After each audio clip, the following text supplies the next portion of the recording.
When I was streaming yesterday, this monitor was not turned on. It might have been because of how I was connecting up my Switch, but I'm unsure. So let's check if it will turn on today, and then I might have to mess around with wires if it doesn't. Okay, so the first boot. This monitor seems like the only one that's turning on. This one normally does have this, but isn't turning it on. So let's just fit around with wires back here.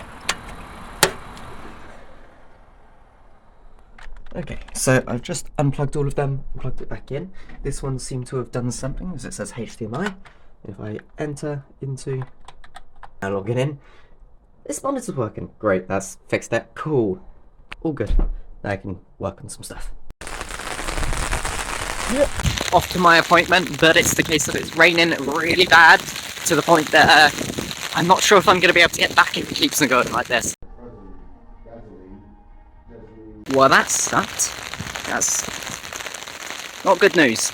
The doctors couldn't really do anything, so what they decided to do was send me the exact same thing that they sent me before when I went in for any other thing. It's just relaying me to another, like, charity-based thing that's like, hey, we can help you by possibly relaying you to other people.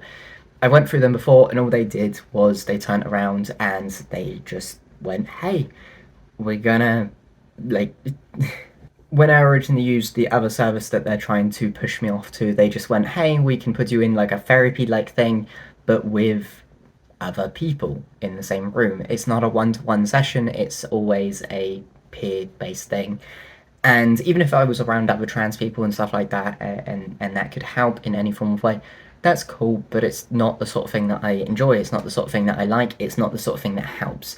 If anything, it makes me more irritated, it makes me just not like it, and I can't really do anything with that. And that means that I've only got the hormones that I have at the current moment all the way to the end of like February time. Like it would be about February time that I would stop.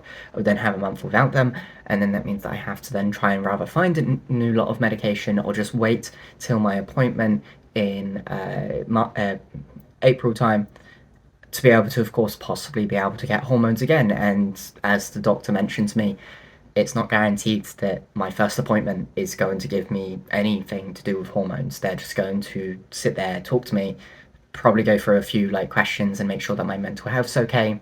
And then what they're going to do is they're going to turn around and want a second appointment in like 6 months' time and then talk about hormones. And the question that I will have for myself through the next month whilst I'm finishing off these, or even turning around and trying to reduce the amount that I'm taking so that I'm taking less of a dose, even more so than what these will actually give me at the current moment, is do I want to be able to go for other hormones? Because at the moment I'm taking tablets, and the other hormones that are reasonably accessible to me, that are not prescribed or anything, and I don't suggest to not use prescribed medication, of course, but if you're trans, there's not really any other way, because it takes years and years and years to be able to get through any of your processing or is needle, is the estrogen straight into your bloodstream. I'm tempted to be able to go through that, but I don't like needles, and I really don't want to go through needles. Obviously, I don't know any of those answers as of the moment. I don't know what I'm going to be doing in the next month. It's the case of, like, I'm going to have to question myself of what I should do, but I'm also going to... I'm going to have to question myself for what I'm going to do for the next month, or plus, and so on and so forth. But it's also the case of, I even asked my doctor if there's any way the NHS can help me do vocal training. I know there's tons of things online and all that, but when I try and learn online, it's very difficult to be able to learn something like vocal training online compared to learning video editing or learning anything else. Vocal training is so specific in not being able to interact with the person whilst them seeing and hearing and understanding possibly what you're doing with your voice is something that I can't really easily deal with.